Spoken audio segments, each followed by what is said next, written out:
Welcome to Steak and Potatoes, where 7 new episodes drop every Sunday at 5 p.m. Eastern Standard Time. This podcast started as a way for me to update my partner about my day and thank them for being there for me and loving me as I am. As you listen, I hope it helps you to feel less alone and that you got this. So come warm yourself by the fire and let's get into it. Sorry I missed you.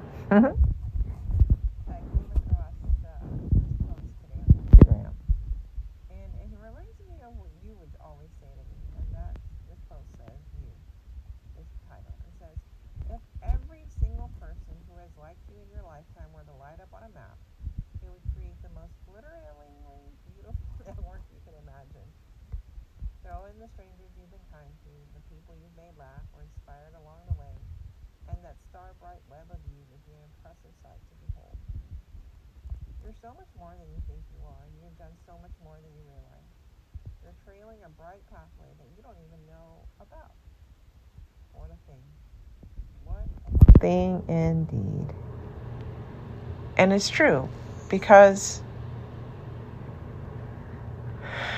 I think we all underestimate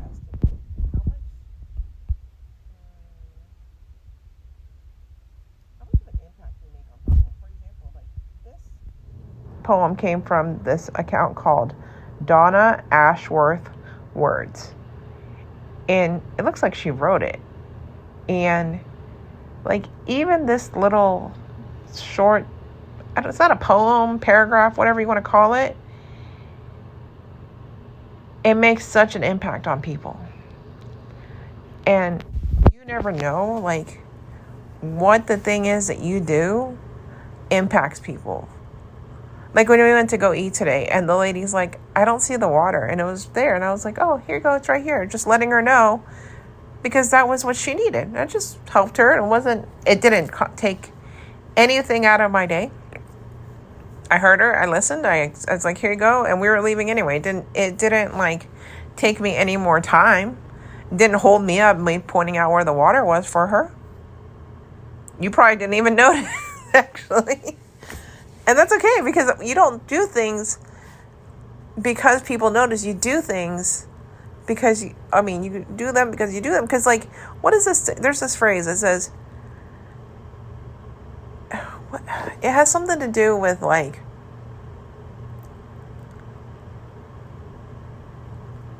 something about, do you do the things when no one is looking? Something along those lines. Do you do them even when no one is looking? Do you put the cart back at the grocery store even when no one is looking?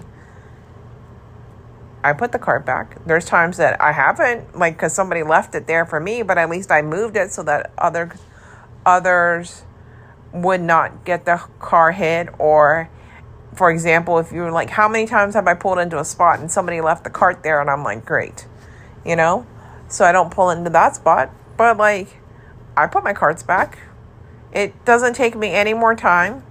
And even there's a thing that says, if you are,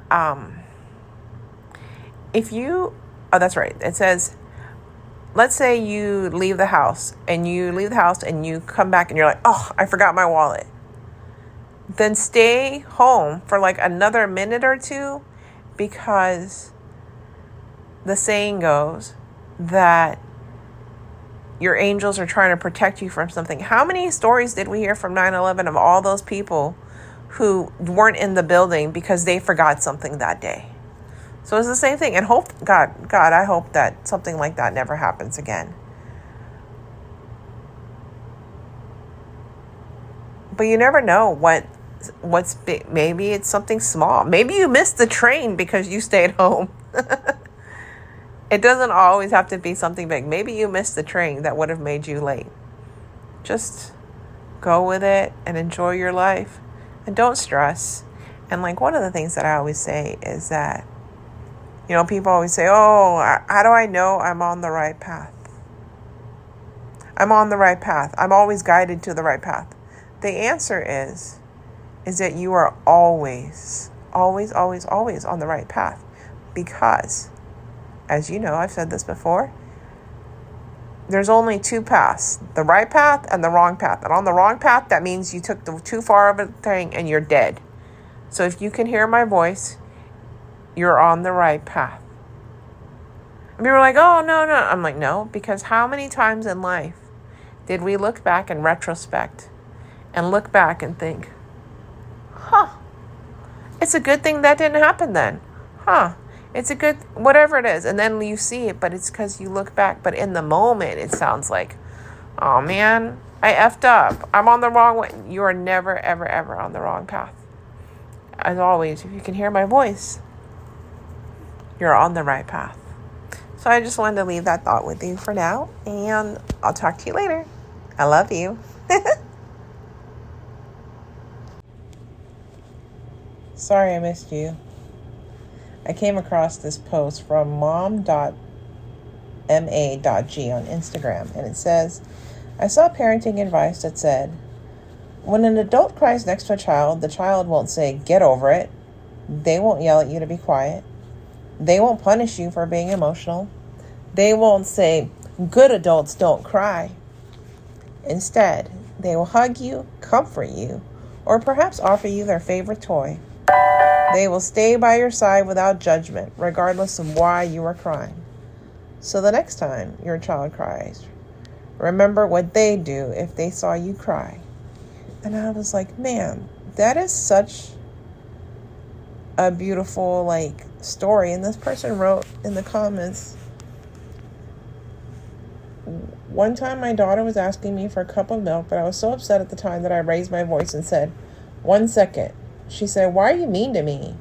I said, I'm sorry, baby. I'm just a little upset right now. I didn't mean to yell at you. She said, you're upset? And I said, yes, baby, I'm upset. And she said, what's the matter? And I literally burst into tears after she asked me that. And she said, it's okay, Mommy. It's okay. She's literally 2 years old, and she's already a better person than me.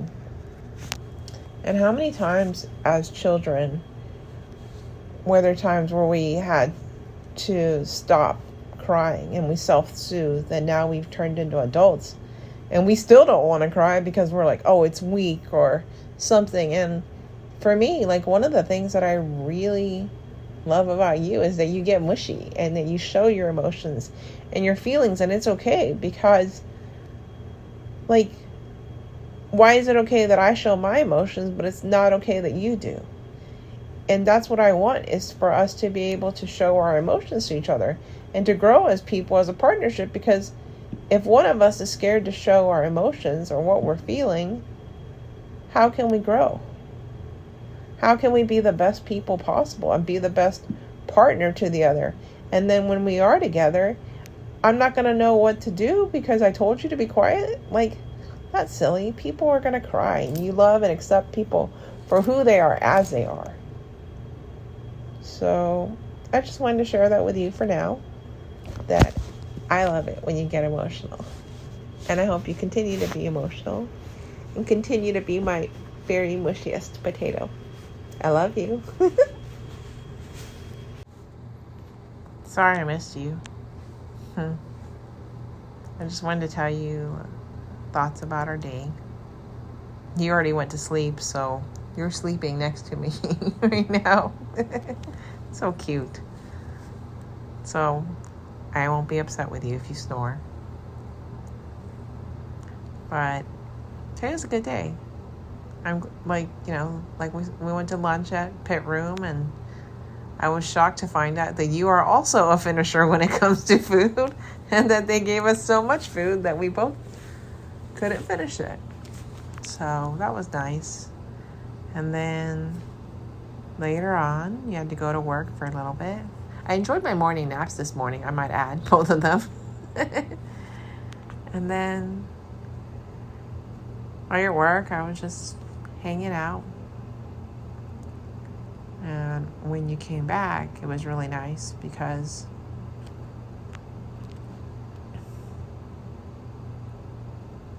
we were listening to this lady talk about me, and I was grateful that we were able to listen and also have a conversation And that I appreciate that you continue to remind me that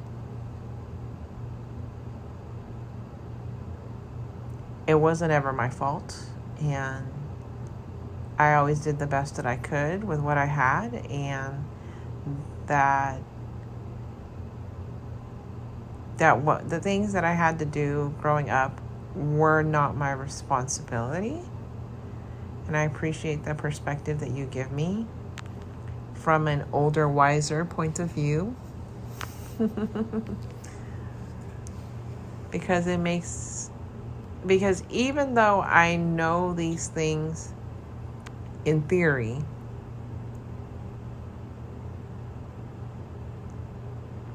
the actual, I guess, the practice of them or integration of them into my life is harder, as the person mentioned.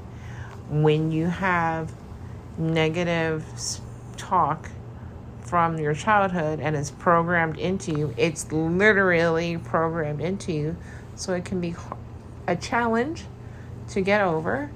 And fortunately, ever since you came into my life, you have helped me reduce it. And maybe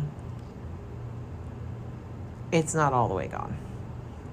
Maybe each day we get like 1/12% out of the way. That means every 12 days, 1% is gone. And so we've known each other for a little over 2 years. So 730 divided by 12 is 60.833. 60 and 5/6. Sorry, I know I think in decimals and not everybody does. So, almost 61% gone, which is amazing when you think about it.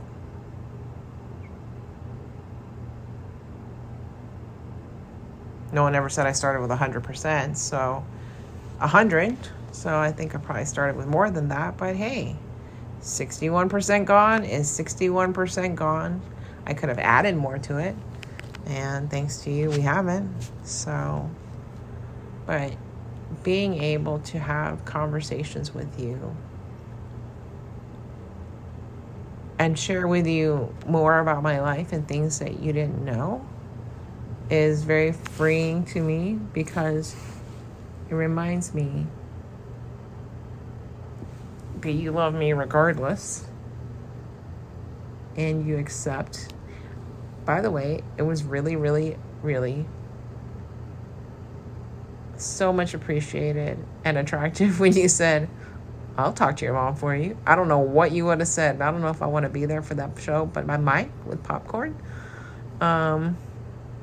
But I also don't know. And then it would just be like this whole thing. And I don't know.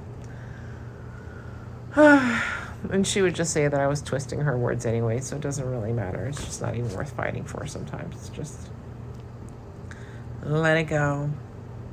Like Elsa. But I guess that's all I have for you today. But I just want to tell you, as ever and as always, I'm so glad you exist. I am proud of you, and I love you. I am so glad you exist. I am proud of you, and I love you. And I hope we never ever forget that we are perfect. We always have been. We always will be. Period. Love what you just heard? New episodes drop every Sunday at 5 p.m. Eastern Standard Time.